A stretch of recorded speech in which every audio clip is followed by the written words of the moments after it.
City cable news కి స్వాగతం. నేను మీ పద్మజ. ముందుగా హెడ్లైన్స్. ఎన్నికల ప్రచారాలకు పోలీసులు ఎన్ఓసీలు మాత్రమే ఇస్తారు. అనుమతులు రిటర్నింగ్ ఆఫీసర్ వద్ద పొందాలన్న నగర పోలీస్ కమిషనర్ డాక్టర్ ఏ రవిశంకర్. నర్సీపట్నం మున్సిపాలిటీ పరిధిలో 26 కుటుంబాల నుండి వైకాపాలో చేరిన తెదేపా కార్యకర్తలు. పార్టీలోకి సాధారణంగా ఆహ్వానించిన నర్సీపట్నం ఎమ్మెల్యే అభ్యర్థి పెట్ల ఉమాశంకర్ గణేష్. ఘనంగా వైఎస్ఆర్సీపీ సీనియర్ నాయకులు పోతిన ప్రసాద్ జన్మదిన వేడుకలు. జన్మదినోత్సవం సందర్భంగా రక్తదాన శిబిరాన్ని ఏర్పాటు చేసిన స్నేహితులు. ఇక వార్తల వివరాల్లోకి వెళ్తే, త్వరలో జరగనున్న శాసనసభ ఎన్నికల ప్రచారాలకు పోలీసులు ఎన్ఓసీలు మాత్రమే ఇస్తారని, అనుమతులు రిటర్నింగ్ ఆఫీసర్ వద్ద పొందాలని నగర పోలీస్ కమిషనర్ డాక్టర్ ఏ రవిశంకర్ తెలిపారు. గురువారం స్థానిక పోలీస్ కాన్ఫరెన్స్ హాల్లో ఏర్పాటు చేసిన మీడియా సమావేశంలో ఆయన మాట్లాడుతూ, ఎగ్జిక్యూటివ్ మెజిస్ట్రేట్ హోదాలో ఆర్ఓ అనుమతులు ఇస్తారని అన్నారు. ఫైనల్ అథారిటీ ఆర్ఓదేనని తెలిపారు. నాయకులు డోర్ టు డోర్ ప్రచారానికి కూడా అనుమతి పొందాలని చెప్పారు. సువిధ యాప్ ద్వారా మాత్రమే దరఖాస్తు చేసుకోవాలన్నారు. ఎంసీసీ టీంలు ప్రతి నియోజకవర్గంలో 3 పనిచేస్తాయని, జిల్లాలో మొత్తం 63 ఎంసీసీ టీంలు ఉంటాయన్నారు. సివిజిల్ యాప్ ద్వారా వచ్చే ఫిర్యాదులపై ఎంసీసీ టీంలు స్పందిస్తాయని స్పష్టం చేశారు. డైల్ 100-112కు ఫిర్యాదు చేస్తే దాన్ని ఎంసీసీ టీంకు అనుసంధానించబడుతుందన్నారు. కాగ్నిజబుల్ అఫెన్స్లపై పోలీసులు ఎప్పట్లాగే స్పందిస్తారని తెలిపారు.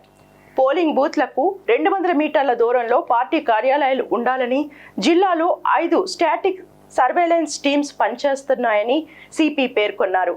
డబ్బు పంపిణీపై సమాచారం వస్తే పోలీసులు నేరుగా వెళ్లడానికి లేదని, ఎంపీడీఓ నేతృత్వంలోనే వెళ్తామని అన్నారు. జిల్లాలో 728 లైసెన్స్డ్ వెపన్స్ ఉన్నాయని, వాటిని స్వాధీనం చేసుకున్నామని తెలిపారు. స్టీల్ ప్లాంట్కు సమీపంలో కొంతమంది నాటు తుపాకులు ఉన్నట్లు గుర్తించామని, వాటిపై దృష్టి పెట్టామని సిపి రవిశంకర్ తెలిపారు. all the political parties ఎవరైతే campaign కానీ door to door campaign or any kind of public meeting, anything they want to do, they must take permission of the returning officer. అందరూ అనుకుంటున్నారు పోలీస్ వాడే పర్మిషన్ ఇస్తారని. అది ఎట్లా అంటే, మీరందరూ వాళ్ళ పొలిటికల్ పార్టీస్ అందరూ కూడా సువిధా యాప్ ద్వారా, సువిధా యాప్ పని చేయకపోతే రిటర్న్ గా ఎవరికి ఇవ్వాలి? ఆర్ఓ రిటర్నింగ్ ఆఫీసర్ కి ఇవ్వాలి. Returning officer in turn will ask NOC from the police. ఆ పోలీస్ స్టేషన్ కి వచ్చిన తర్వాత పోలీస్ స్టేషన్ వాళ్ళు ఏం చేస్తారు? They will verify all related matters.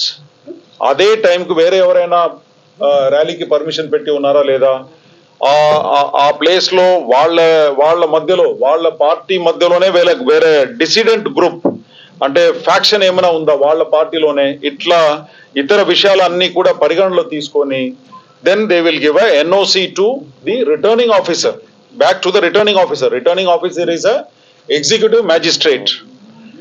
So ఆయనకి పంపిస్తారు ఎన్ఓసి. ఆర్ దాంట్లో కండిషన్స్ అన్ని కూడా పెట్టేసి పబ్లిక్ మీటింగ్ కానీ, వెహికల్స్ కానీ, ఇటువంటి పర్మిషన్స్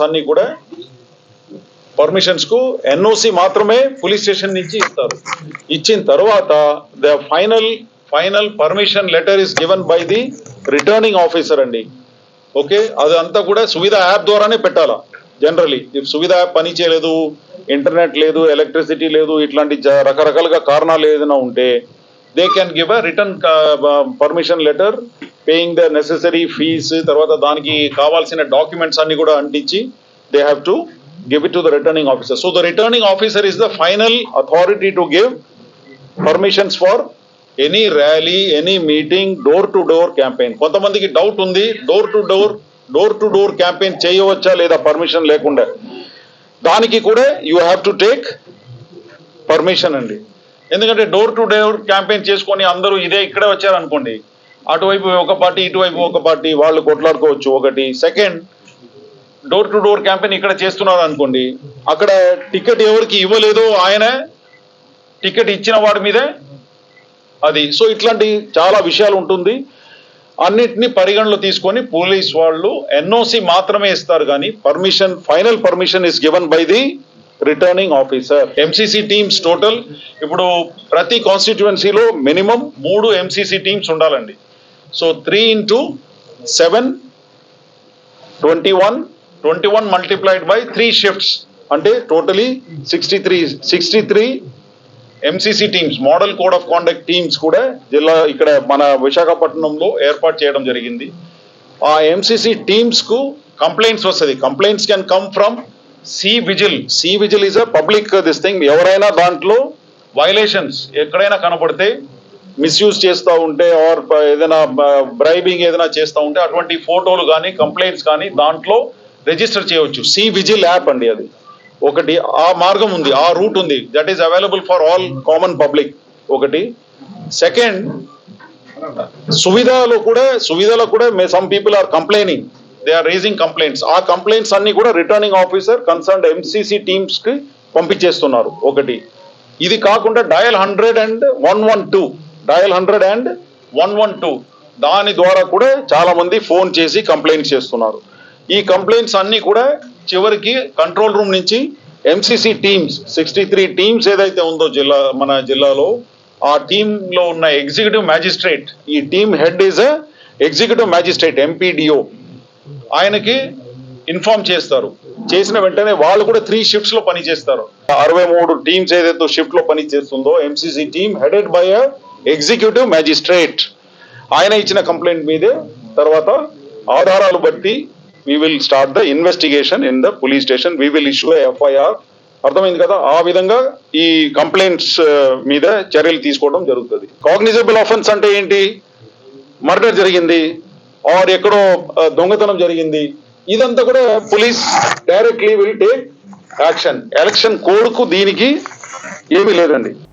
నర్సీపట్నం మున్సిపాలిటీ పరిధి 10వ వార్డులో సుమారు 24 కుటుంబాల నుండి తెలుగుదేశం పార్టీకి చెందిన నాయకులు, కార్యకర్తలు గురువారం వైకాపాలో చేరారు. నర్సీపట్నం నియోజకవర్గ వైకాపా ఎమ్మెల్యే అభ్యర్థి పెట్ల ఉమాశంకర్ గణేష్ నాయకులు, కార్యకర్తలకు పార్టీ కండువా కప్పి సాదరంగా పార్టీలోకి ఆహ్వానించారు. ఈ సందర్భంగా ఉమాశంకర్ గణేష్ మాట్లాడుతూ రాష్ట్ర ముఖ్యమంత్రి వైఎస్ జగన్మోహన్ రెడ్డి నాయకత్వం నచ్చి ప్రజలకు అందిస్తున్న సంక్షేమ పథకాలకు ఆకర్షితులై వైసీపీలో చేరుతున్నారన్నారు. ప్రజలకు అందిస్తున్న సంక్షేమ పథకాలు పార్టీలకు, కుల మతాలకు అతీతంగా అర్హత కలిగిన ప్రతి ఒక్కరికి అందించడంతో ప్రజలు వైఎస్ఆర్ కాంగ్రెస్ పార్టీకి ఆకర్షితులవుతున్నారని చెప్పారు. మళ్లీ జగనన్నే రాష్ట్ర ముఖ్యమంత్రిగా కావాలని ప్రజలు కోరుకుంటున్నారన్నారు. మరి ఈరోజు నర్సీపట్నం మున్సిపాలిటీలో 10వ వార్డుకి సంబంధించి రాము గారు మిగతా పార్టీ నాయకుల ఆధ్వర్యంలో సుమారుగా 26 కుటుంబాల పెద్దలందరూ కూడా ఈరోజు వైఎస్ఆర్ కాంగ్రెస్ పార్టీలోకి జాయిన్ అవ్వడం జరిగింది. అందులో ముఖ్యంగా యువకులు, పెద్దలు చాలామంది ఉన్నారు. అంతకంటే ఎక్కువగా మహిళలందరూ కూడా వచ్చి మీకు తోడుగా ఉంటాం, వైఎస్ఆర్ కాంగ్రెస్ పార్టీ తోడుగా ఉంటాం, మీ వెంట ఉంటాం, రేపు రాబోయే రోజుల్లో మిమ్మల్ని గెలిపించుకొని జగన్మోహన్ గారిని ముఖ్యమంత్రి చేసుకుంటామని చెప్పి వచ్చినందుకు నిజంగా మీ ద్వారా వాళ్ళందరికీ కూడా నా ప్రత్యేక నమస్కారాలు తెలుపుకుంటున్నానండి. అయితే ఈరోజు చూస్తున్నాం మనం ముఖ్యంగా చెప్పాలంటే గౌరవ ముఖ్యమంత్రి గారి తాలూకు పరిపాలనా విధానం బ్రహ్మాండంగా 5 సంవత్సరాల కాలంలో ఎక్కడా కూడా పార్టీలు చూడకుండా చేస్తున్న కార్యక్రమానికి, అందుకే ప్రతి ఒక్కరూ కూడా పార్టీలతో సంబంధం లేకుండా అందరూ కూడా జగన్మోహన్ గారి నాయకత్వాన్ని కోరుకుంటున్నారు. అందుకని రేపు రాబోయే రోజుల్లో కూడా ఆయనే ముఖ్యమంత్రి ఉండాలని చెప్పి యావత్ అందరూ కూడా, ముఖ్యంగా మహిళలు ఎక్కువ మంది 100% మహిళలందరూ కూడా జగన్మోహన్ గారి నాయకత్వాన్ని కోరుకుంటున్నారు. ఎందుకంటే ఎక్కడ పార్టీలు చూడకుండా చేస్తున్నాం. దానికి తోడు ఎన్నో సంక్షేమ పథకాలు కూడా ఈరోజు అందరికీ కూడా ఆ పార్టీ ఈ పార్టీని కాకుండా ఆ క్యాస్ట్ ఈ క్యాస్ట్ అని కాకుండా అన్ని కులాలకి, అన్ని మతాలకు సంబంధించిన అన్ని పనులు కూడా చేస్తున్నారు. అందుకనే ఈరోజు రాష్ట్ర వ్యాప్తంగా గౌరవ ముఖ్యమంత్రి గారికి ప్రజాదరణ పెరుగుతుందంటే దానికి కారణం అదే. అందుకనే ఈ రోజు నుంచి మాకు మొదటి నుంచి కూడా స్టార్ట్ అయింది, నిన్న చేసాం, ఈరోజు చేసాం. రేపటి నుంచి కూడా కంటిన్యూగా రోజు తరపు ప్రతిరోజు కూడా కార్యక్రమాలు ఉన్నాయి కనుక అందరికీ కూడా ఈరోజు నర్సీపట్నం నియోజకవర్గంలో పార్టీ నాయకులు ముఖ్యంగా ధన్యవాదాలు తెలపాలి. ఎందుకంటే ఇప్పటికే సుమారుగా 30-40 గ్రామాల నుంచి కూడా మీరు జాయిన్ అవుతాయని చెప్పి ఇప్పటికే రావడం. దానికి ముఖ్యంగా కారణం ఏంటంటే పార్టీ నాయకుల తాలూకా కృషి. ఎందుకంటే పార్టీ నాయకులందరూ కూడా ప్రజల దగ్గరికి వెళ్ళి ప్రజల దగ్గరికి వెళ్ళి మాట్లాడి వాళ్ళందరూ కూడా తీసుకొస్తున్నందుకు, పార్టీలు జాయిన్ అవుతున్నందుకు మీ ద్వారా గౌరవ ముఖ్యమంత్రి గారి ద్వారా నర్సీపట్నం నియోజకవర్గ వైఎస్ఆర్ కాంగ్రెస్ పార్టీ ప్రత్యేక ధన్యవాదాలు తెలుపుకుంటూ మరొకసారి ఈరోజు పెద్ద ఎత్తున జాయిన్ అయిన ప్రతి ఒక్కరు కూడా చేతులకు నమస్కారం తెలుపుకుంటూ సెలవు తీసుకున్నాను. జై జై. పేద ప్రజలందరూ కూడా సంతోషంగా ఉన్నారు. ప్రతి సంక్షేమ పథకం కూడా ప్రతి ఒక్కరికి కూడా అందింది. ఎవ్వరికి కూడా అందలేదు అనే మాట లేకుండా మన ఉమాశంకర్ అన్నయ్య గారు ఆధ్వర్యంలో ప్రతి ఒక్కరికి కూడా ఈ సంక్షేమ పథకాలు అందాయి. తప్పకుండా పార్టీల నిమిత్తం లేదండి. ఏ పార్టీ అయినా సరే, ఏ కులం అయినా సరే, ఏ మతం అయినా సరే, బీసీ, ఎస్టీ, ఎస్సీ, మైనార్టీ అందరికీ కూడా ఈ పథకాలన్నీ కూడా సమపాలుగా, ఎవరికి ఎక్కువ తక్కువ లేకుండా సమపాలుగా అందరికీ సమానంగా అందేయండి. మరి జగనన్న గారు సీఎంగా చేసిన తర్వాత సీఎంగా వచ్చిన తర్వాత చాలా రాష్ట్రమే అభివృద్ధి అండి. మన జిల్లాయే కాకుండా రాష్ట్రం కూడా చాలా అభివృద్ధిగా చేశారండి ప్రతి పని కూడా.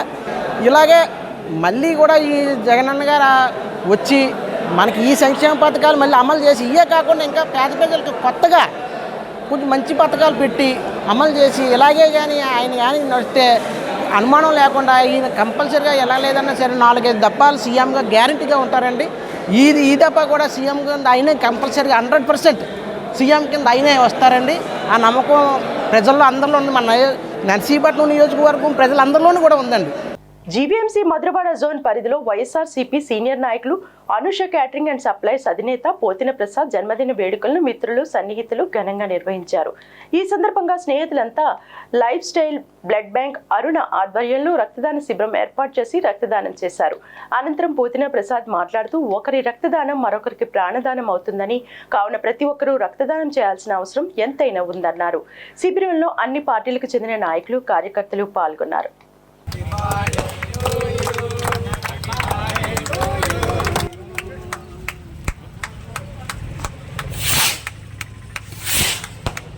ముందుగా నా బర్త్డే చెప్పిన నా అభిమానులకి, నా అన్నదమ్ములకి, నా ఫ్యామిలీ మెంబర్స్కి, నా వార్డు ప్రజలకి, అలాగే మా నియోజకవర్గం ప్రజలకి ప్రత్యేక ధన్యవాదాలు. అంటే ఒక రకంగా కాదు, ప్రత్యేకంగా చెప్పారు, వాట్సాప్ ద్వారాగా చెప్పారు, సోషల్ మీడియా ద్వారాగా చెప్పారు. వాళ్ళందరికీ కూడా ప్రత్యేక ధన్యవాదాలు. అలాగే ఈరోజు blood camp life style blood bank నిర్వహించడం జరిగింది. దీనికి పెద్ద ఎత్తున వచ్చి దానికి సపోర్ట్ చేసి బ్లడ్ ఇవ్వడం కూడా జరిగింది. అందరూ వచ్చి నా అభిమానులందరూ కూడా వచ్చి బ్లడ్ ఇవ్వడం కూడా జరిగింది. వాళ్ళకి ప్రత్యేక ధన్యవాదాలు తెలుపుకుంటున్నాను. అది బ్లడ్ ఇవ్వడం అంటే ఈరోజు ఏదో బ్లడ్ మనం ఇస్తున్నామంటే ఇంకో రకంగా ఫీల్ అవ్వాల్సిన అవసరం లేదు. మనం బతుకుతూ ఇంకా 10 కాలాల పాటు బతకాలని చెప్పేసి ఇంకొక ప్రాణాన్ని మనం ఇస్తున్నట్టు అది భావించుకొని ఈ కార్యక్రమం పెట్టడం జరిగింది. దానికి సపోర్ట్ చేసిన అందరికీ కూడా ప్రత్యేక ధన్యవాదాలు. Thank you. పిల్లగానే వచ్చి లైఫ్ స్టైల్ బ్లడ్ బ్యాంక్ వాళ్ళు వచ్చి మమ్మల్ని ఆదరించినందుకు, అలాగే లైఫ్ స్టైల్ బ్లడ్ బ్యాంకు అరుణ గారు వచ్చారండి. అరుణ గారికి కూడా ప్రత్యేక ధన్యవాదాలు తెలుపుకుంటున్నాం.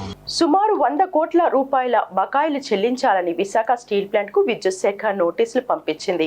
బకాయిలు చెల్లించని పక్షంలో ప్లాంట్ కు కరెంటును నిలిపివేస్తామని విద్యుత్ శాఖ హెచ్చరించడంతో కార్మిక నాయకులు స్పందిస్తూ కేంద్ర ప్రభుత్వం స్టీల్ ప్లాంట్ ను ప్రైవేటీకరణ చేసే దిశగా అడుగులు వేస్తుంటే దానికి రాష్ట్ర ప్రభుత్వం సహకరిస్తుందని మండిపడ్డారు. కరెంట్ కట్ చేస్తే స్టీల్ ప్లాంట్ పరిశ్రమ విచ్ఛిన్నమవుతుందన్నారు. ప్రత్యక్షంగా 5 లక్షల మందికి ఉపాధి కల్పిస్తున్న స్టీల్ ప్లాంట్ ను కాపాడే బాధ్యత రాష్ట్ర ప్రభుత్వానికి లేదా అని ప్రశ్నించారు. ప్లాంట్ కు వచ్చే కోల్ నాణ్యమైంది కాకపోవడం వలన విద్యుత్ ఉత్పత్తి తగ్గిందన్నారు. సుమారు 500 మెగా విద్యుత్ సరఫరా చేసే పరికరాలు స్టీల్ ప్లాంట్ లో ఉన్నాయన్నారు. నాణ్యమైన ముడిసరికి ఇవ్వకపోవడం వల్లే రాష్ట్ర ప్రభుత్వం మీద ఆధారపడవలసి వస్తుందన్నారు. లాభాల్లో ఉన్న స్టీల్ ప్లాంట్ ను ప్రైవేట్ వ్యక్తుల చేతుల్లోకి తీసుకువెళ్లడానికి రాష్ట్ర ప్రభుత్వం సహకరిస్తే రానున్న ఎన్నికల్లో తగిన మూల్యం చెల్లించుకోవాల్సి వస్తుందని కార్మిక సంఘాల నాయకులు హెచ్చరించారు. విశాఖపట్నం స్టీల్ ప్లాంట్ని ఏదో రకంగా ఆపాలి, ఈ ప్లాంట్ని కేంద్ర ప్రభుత్వం ఉద్దేశపూర్వకంగా ప్రైవేటీకరణ ప్రకటిస్తే రాష్ట్ర ప్రభుత్వం అంచెలంచెలుగా ఈ ప్లాంట్ దిగజారిపోవడానికి కారణమైంది. విశాఖ నగరంలోనే కాదు, మొత్తం ఉత్తరాంధ్రలోనే కాదు, రాష్ట్రంలోనే అతిపెద్ద పరిశ్రమ 13 జిల్లాల్లో విశాఖపట్నం స్టీల్ ప్లాంట్. ఈ పరిశ్రమ ప్రత్యక్షంగా 5 లక్షల మందికి అన్నం పెడుతున్నటువంటి పరిశ్రమ. ఈ పరిశ్రమని ఆదుకోవాల్సిన అవసరం ఇక్కడ ఉన్నటువంటి రాష్ట్ర ప్రభుత్వం మీద ఎంతైనా ఉంది. ఈ విశాఖపట్నం స్టీల్ ప్లాంట్తో పాటు ఇతర రాష్ట్రాల్లో ఉన్న స్టీల్ ప్లాంట్లు కూడా ప్రైవేటీకరణ చేస్తామని చెప్పి 2021లో కేంద్ర ప్రభుత్వం ప్రకటన చేసింది. చేసిన తర్వాత అక్కడ ఉన్నటువంటి ప్రభుత్వాలు, ప్రతిపక్ష పార్టీలు అందరూ కూడా ఏకమై అక్కడ నిందిస్తే అందరూ కూడా వెనక్కి తీసుకున్నారు. ప్రభుత్వ రంగంలో కొనసాగుతాయని చెప్పి కేంద్ర ప్రభుత్వమే ప్రకటించింది. ఒక్క విశాఖపట్నం స్టీల్ ప్లాంట్కి ఆంధ్రప్రదేశ్లో ఉన్నటువంటి వైఎస్ఆర్ పార్టీ అసలు ఈ రోజు వరకు కూడా సుమారు 1134 రోజులుగా దీక్షలు జరుగుతున్నాయి. అనేక కార్యక్రమాలు తీసుకుని చేస్తుంటే వాళ్ళ చేతిలో ఉన్నాయి కూడా జగ్గైపేట, మాదారం మైన్స్ని పూర్తిగా ప్రైవేటీకరణ చేసి వాళ్ళు దానికి పర్మిషన్స్ ఇవ్వకుండా చేశారు. అది ప్రైవేట్ వాళ్ళకి అమ్ముకోవడానికి ఇప్పుడు కుయ్యతులు పొందుతున్నారు. అలాగే చీపురుపల్లిలో ఉన్నటువంటి గర్భంలో ఉన్నటువంటి ఇసుక మైన్స్ని కూడా ఇబ్బంది పెట్టే పరిస్థితి తీసుకొచ్చి గత సంవత్సరంన్నరగా అనేక ఇబ్బందులు పాలు చేస్తున్నారు. బయట నుంచి కొనుక్కునే పరిస్థితి వస్తుంది. శాండ్ కూడా ఈవేళ పవర్ వంతు వచ్చింది. పవర్ ప్లాంట్కి కావాల్సినటువంటి కోకింగ్ కోలు, విదేశీ కోకింగ్ కోలు రావడానికి డబ్బులు లేని పరిస్థితి. అనేక ఆంక్షలు సృష్టించి విశాఖపట్నం స్టీల్ ప్లాంట్కి డబ్బులు లేకుండా చేయడం వల్ల కోకింగ్ కోలు కొనుగోలు చేయలేని పరిస్థితిలో ఉన్నాం. ఈ పరిస్థితుల్లో రాష్ట్ర ప్రభుత్వం ఇమీడియట్గా మీరు కట్టకపోతే 180 కోట్లు సుమారు దశల వారీగా ఎంత ఉంటే అంత ఇక్కడ వచ్చిన పేమెంట్ని బట్టి పే చేసుకుంటూ వస్తుంటే ఇమీడియట్గా మీరు కట్టకపోతే మేము ఆపేస్తామని చెప్పి మొత్తం ప్లాంట్నే విచ్ఛిన్నం చేస్తామని చెప్పి పేర్కొనడం అన్నది దుర్మార్గమైన చర్య. కావాలని చెప్పి ఉద్దేశపూర్వకంగా రాష్ట్ర గౌరవ ముఖ్యమంత్రి గారు దీని మీద వివక్షతో ఈ ప్లాంట్ ఈ పరిసర ప్రాంతంలో ఉన్న ప్రజలు ఏ అన్యాయం చేశారని చెప్పి వివక్షత చూపిస్తున్నారన్నది ఎవరికి అందుపట్టినటువంటి ప్రశ్న అనమాట. ఆయన అనేక పథకాలు ప్రకటించి రాష్ట్ర వ్యాప్తంగా ఎంత చేసాం అంత చేసామని చెప్తున్న వాళ్ళు ఈవేళ ఐకాన్గా ఉన్నటువంటి విశాఖపట్నం స్టీల్ ప్లాంట్ విషయంలో ఎందుకు దుర్మార్గంగా వ్యవహరిస్తున్నారు? ఇది రాష్ట్ర ముఖ్యమంత్రికి తగదు. ఎప్పటికైనా సరే పవర్ హాలిడే ఇవ్వాలి.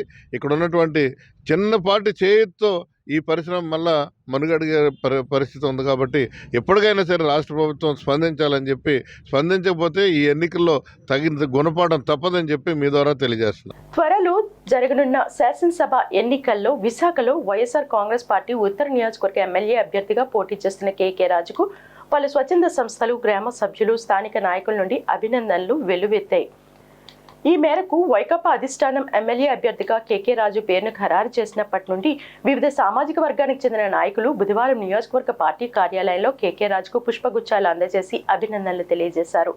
ఉత్తర నియోజకవర్గ అభివృద్ధికి కృషి చేసిన కేకే రాజు గెలుపుకి పూర్తి స్థాయిలో శ్రమించి భారీ మెజార్టీతో గెలిపిస్తామని పలు వార్డు కార్పొరేటర్లు, ఇన్ఛార్జీలు, గ్రామ సభ్యులు, పార్టీ శ్రేణులు, అభిమానులు హామీ ఇచ్చారు.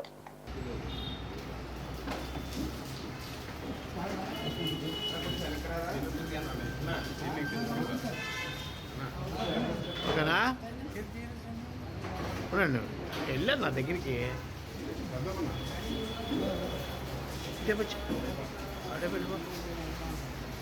కళింగ వైశ్యుల అభివృద్ధికి శక్తి వంచన లేకుండా కృషి చేస్తానని శ్రీ కన్యకా పరమేశ్వరి కళింగ వైశ్య సంఘం అధ్యక్షులు కలివరపు దాలిరాజు అన్నారు. బుధవారం అక్కయ్యపాలెం సంఘం కార్యాలయంలో నూతన కార్యవర్గ ప్రమాణ స్వీకారం నిర్వహించారు. ఈ సందర్భంగా కలివరపు దాలిరాజు మాట్లాడుతూ శ్రీ కన్యకా పరమేశ్వరి కళింగ వైశ్య సంఘాన్ని మరింత అభివృద్ధి చేస్తూ అట్టడుగున ఉన్న కళింగ వైశ్యులను అభివృద్ధి పదలో నడిపించేందుకు సంఘం కృషి చేస్తుందని పేర్కొన్నారు. కేంద్ర, రాష్ట్ర ప్రభుత్వాల నుంచి కళింగ వైశ్యులకు అందాల్సిన అన్ని ప్రోత్సాహకాలు అందేలా చేస్తూ సంఘాన్ని నడిపించేలా నూతన కమిటీ అందరి సహకారంతో అభివృద్ధి చేస్తామన్నారు.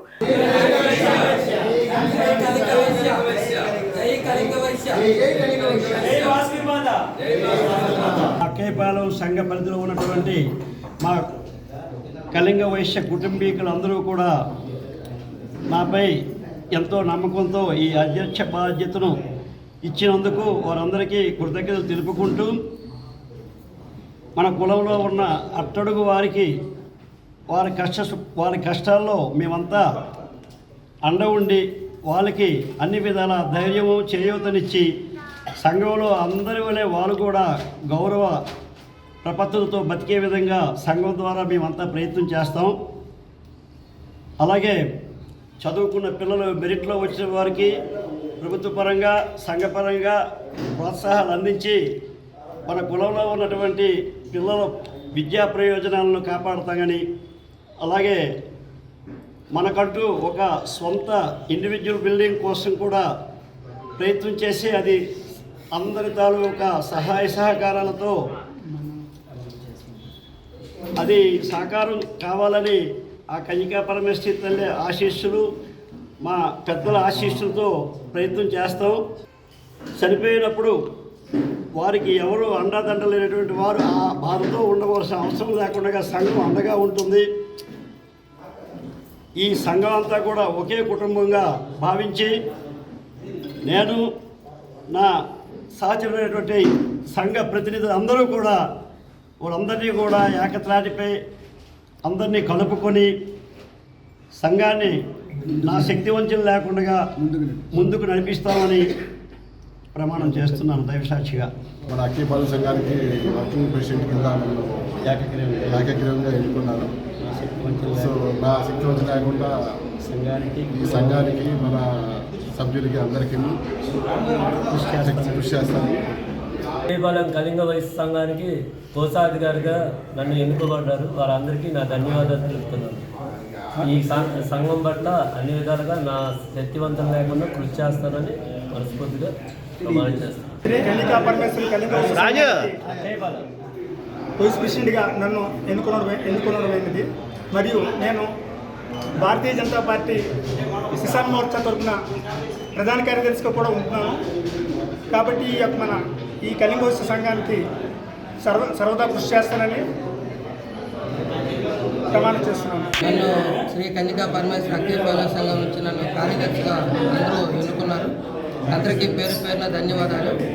నాకు ఈ బాధ్యత అప్పచెప్పినందుకు గాను సంఘాన్ని అందరితో కలిపి అభివృద్ధి దిశగా తీసుకెళ్తానని ప్రమాణం చేస్తున్నాను. అనంతరం నూతనంగా నియమితులైన సంఘ సభ్యులను ఘనంగా సన్మానించారు. కార్యక్రమంలో గౌరవ అధ్యక్షులు పొట్నూరు నాగరాజు, కార్యదర్శి Andavarapu Ravichandra, working president BJ Gupta, PRO S Nageswararao, ఉపాధ్యక్షులు నిరంజన్, పొట్నూరు వెంకట కృష్ణారావు, జోగి సాయిరాం, కళింగ వైశ్య సంఘ సభ్యులు పాల్గొన్నారు. పెందుర్తి నియోజకవర్గం పరిధి చినముష్టివాడ ప్రాంతంలో వెంకటాద్రిపై వేంచేసి ఉన్న శ్రీదేవి భూదేవి సమేత శ్రీ వెంకటేశ్వర స్వామి సన్నిధిలో కొలువైన శ్రీ లక్ష్మీ అమ్మవారికి పాల్గొన మాసం పురస్కరించుకుని వెంకటాద్రి ఆలయ ప్రధాన అర్చకులు మహతి రామానుజాచార్యులు ఆధ్వర్యంలో గురువారం విశేష పూజలు నిర్వహించారు. ఈ సందర్భంగా వెంకటాద్రి ఆలయ ప్రధాన అర్చకులు మహతి రామానుజాచార్యులు మాట్లాడుతూ, ఈ పాల్గొన మాసంలో వచ్చే పౌర్ణమి రోజు అమ్మవారికి 18 రకాల ద్రవ్యాలతో అభిషేకం నిర్వహిస్తామన్నారు. ప్రతిరోజు వచ్చే తిథిని బట్టి పూజలు నిర్వహించడం జరుగుతుందన్నారు. అంతేకాకుండా ఈ పూజా కార్యక్రమాల్లో భక్తులు స్వయంగా పాల్గొని కుంకుమ పూజలు, అభిషేకాలు నిర్వహిస్తారన్నారు. వెంకటాద్రి పెందుర్తి మన ఆలయంలో శ్రీ మహాలక్ష్మి అమ్మవారు ప్రతిష్ఠ అయి ఉన్నారు. అమ్మవారు ఆ అమ్మవారి దగ్గర మన ఈ పాల్గొన మాసంలో వచ్చే పౌర్ణమి ఉత్తర నక్షత్రంతో అమ్మవారికి విశేషంగా ఉత్సవాలు జరుగుతూ ఉంటాయి. 15 రోజుల పాటు భక్తోత్సవాలు ఉత్సవాలు చేస్తూ ఉంటాం. రోజు కూడా భక్తులందరూ కూడా వచ్చి సామూహికంగా శ్రీ సూక్త పారాయణ కార్యక్రమాన్ని నిర్వహిస్తారు. ఆ రోజు తిథి ప్రకారం పారాయణ చేస్తూ ఉంటారు. ఈరోజు ద్వాదశి కాబట్టి అందరూ 12 సార్లు పారాయణ చేశారు. అమ్మవారికి శ్రీచక్రానికి కుంకుమ అర్చన చేసి విశేషంగా అమ్మవారికి అలంకారం చేసి అయిన తర్వాత సాతుమర కార్యక్రమం చేసి తీర్థగోష్ఠి ప్రసాద వినియోగం జరుగుతాయి అన్నమాట. ఇలా ఈ 15 రోజులు జరుగుతాయి. 15వ రోజు అయిన పౌర్ణమి రోజు అమ్మవారికి విశేషంగా ఆ రోజు 16 రకాల ద్రవ్యాలతో చేసి హోమ కార్యక్రమంతో లక్ష్మీ అష్టోత్తర హవన, సుదర్శన హవన కార్యక్రమంతో పూర్ణ కార్యక్రమంతో పూర్తి చేసుకుని జరుగుతుందన్నమాట. ఈ ప్రాంతంలో ఉన్న వాళ్ళందరూ బేగా విశ్వాసం ఏంటంటే ఈ పాల్గొన మాసంలో మహాలక్ష్మి అమ్మవారి పూజల్లో పాల్గొన్న వాళ్ళందరికీ కూడా అష్టైశ్వర్యాలతో తొలతూగుతున్నారని ప్రగాఢమైన విశ్వాసంతో చాలామంది భక్తులు వచ్చి కార్యక్రమంలో పాల్గొని తరిస్తూ ఉంటారు. జయ శ్రీమన్నారాయణ. ప్రజాసేవకే తన జీవితాన్ని అంకితం చేసి దశాబ్దాలుగా నిరుపేదలకు సహాయ సహకారాలు అందజేస్తూ అందరివాడిగా గుర్తింపు తెచ్చుకున్న కురుపాం ప్రాంతానికి చెందిన ప్రముఖ వ్యాపారవేత్త, జిల్లా కళింగ వైశ్య సంఘం అధ్యక్షులు, మాజీ జడ్పీటీసీ, సామాజికవేత్త అయిన అందవరపు కోటేశ్వరరావుకు అరుదైన గౌరవం దక్కింది. ఆయన చేస్తున్న సేవలను గుర్తించి సెయింట్ పాల్స్ థియలాజికల్ కాలేజ్ గౌరవ డాక్టరేట్ను ప్రదానం చేసింది. గురువారం ఉదయం విశాఖలోని పౌర గ్రంథాలయంలో నిర్వహించిన కార్యక్రమంలో అందవరపు కోటేశ్వరరావుకు గౌరవ డాక్టరేట్ను అందజేశారు. ఈ సందర్భంగా college director and principal doctor KVN Paul మాట్లాడుతూ, తన సొంత నిధులతో ఎన్నో సేవా కార్యక్రమాలు నిర్వహించి మరెంతో మందికి ఆదర్శంగా నిలిచిన వ్యక్తి అందవరపు కోటేశ్వరరావు అని కొనియాడారు. ఆయన చేస్తున్న సేవలను గుర్తించి సెయింట్ పాల్స్ థియలాజికల్ కాలేజ్ గౌరవ డాక్టరేట్ను ప్రకటించినందుకు ఆనందం వ్యక్తం చేశారు. ముఖ్యంగా కరోనా సమయంలో తన ప్రాణాలను పణంగా పెట్టి ప్రజలకు సేవ చేయడం కొనియాడదగ్గ విషయం అన్నారు. ఆయనతో కలిపి మొత్తం 25 మందికి ఈ గౌరవ డాక్టరేట్లను ప్రదానం చేయడం జరిగిందన్నారు. మేము గుడ్ సర్వీస్ను గుర్తించి ఎంతోమందికి డాక్టరేట్లు ఇచ్చాము. అలాగే మా కాలేజీలో చదువుకున్న ప్రతి ఒక్కరికి కూడా BTH, MD, MTH కోర్సులు చదివిన వాళ్ళకి డిగ్రీలు ఇచ్చాం. అలాగే మరి మా ప్రియ మిత్రుడు కోటేశ్వరరావు గారు అనేక మంచి మంచి పనులు చేస్తున్నారు. అలాగే దిలీప్ గారు మరి మా థియలాజికల్ తరపు నుంచి కూడా అనేక మందికి గుడ్ సర్వీస్ చేసిన వాళ్ళు గుర్తించి మేము డాక్టరేట్లు ఇవ్వటం జరిగింది. ఈవేళ ఒక 20 మెంబర్స్కి అంటే డాక్టరేట్స్ మట్టికి మినిమం ఒక 4-5 మెంబర్స్కి ఇచ్చాము. మిగతా అన్ని కూడా మా థియలాజికల్ కోర్సులు వాళ్ళకి ఇచ్చాము. ఈ 5గురికి కూడా మంచి సర్వీస్ చేసే వారిని గుర్తించి మేము ఇచ్చాము. అనంతరం అందవరపు కోటేశ్వరరావు మాట్లాడుతూ తనను ఈ పురస్కారానికి ఎంపిక చేసిన కాలేజీ యాజమాన్యానికి ప్రత్యేక కృతజ్ఞతలు తెలియజేశారు. తనకు తెలిసిందల్లా ఇతరులకు మంచి చేయడమేనని, రాజకీయాలకు కుల మతాలకు అతీతంగా తన సేవలను అందజేస్తున్నట్లు పేర్కొన్నారు. తన వద్దకు సహాయం కోసం వచ్చే వారికి ఎవరిని కూడా ఒట్టి చేతులతో తిరిగి పంపించనని, వారికి తగిన సహాయం చేసి సంతృప్తిపరిచి పంపిస్తానని వెల్లడించారు. సాటి వారికి సహాయం చేయడమే తన లక్ష్యమన్నారు. కురుపాం నియోజకవర్గంలో ఎన్నో సేవా కార్యక్రమాలను నిర్విరామంగా కొనసాగించినట్లు పేర్కొన్నారు. ఎటువంటి విమర్శలకు ఆరోపణలకు తావు లేకుండా అందరినీ కలుపుకుంటూ పోతూ అందరి సహకారంతో తన సేవా కార్యక్రమాలను విజయవంతంగా కొనసాగిస్తున్నట్లు కోటేశ్వరరావు వెల్లడించారు. ఈ సందర్భంగా కుటుంబ సభ్యులకు కూడా కృతజ్ఞతలు తెలిపారు. థియాలా కాలేజీ వారు నిర్వహిస్తున్న graduation and post graduation correspondence course 18th పట్టభద్రులు కార్యక్రమానికి వాళ్ళతో పాటు డాక్టరేట్ నాకు ఇచ్చినందుకు డైరెక్టర్ మన పాల్ గారికి ప్రత్యేక ధన్యవాదాలు తెలుపుతున్నాం. ఈనాటి కార్యక్రమం ఇంతమంది మధ్యలో నాకు డైరెక్టర్గా వచ్చినందుకు, వాళ్ళు ఏర్పాటు చేసినందుకు విశాఖ వారి అందరికీ కూడా ప్రత్యేక ధన్యవాదాలు తెలుపుతూ ఇంతటితో ముగిస్తున్నాను. అనంతరం సనారా చందు ఆర్ట్స్ మూవీస్ ప్రతినిధులు గంటా చంద్రశేఖర్, సనారా వంశీలు ఎన్టీఆర్ జ్ఞాపికను కోటేశ్వరరావుకు బహుకరించారు. కార్యక్రమంలో డాక్టర్ ఎస్ఎన్ మాసా, సింగ్జీ, టి జేస్దాస్ తదితరులు పాల్గొన్నారు. వార్తలు ముగించే ముందు ముఖ్యాంశాలు మరొకసారి. ఎన్నికల ప్రచారాలకు పోలీసులు ఎన్ఓసీలు మాత్రమే ఇస్తారు. అనుమతులు రిటర్నింగ్ ఆఫీసర్ వద్ద పొందాలన్న నగర పోలీస్ కమిషనర్ డాక్టర్ ఏ రవిశంకర్. నర్సీపట్నం మున్సిపాలిటీ పరిధిలో 26 కుటుంబాల నుండి వైకాపాలో చేరిన తెదేపా కార్యకర్తలు. పార్టీలోకి సాధారణంగా ఆహ్వానించిన నర్సీపట్నం ఎమ్మెల్యే అభ్యర్థి పెట్ల ఉమాశంకర్ గణేష్.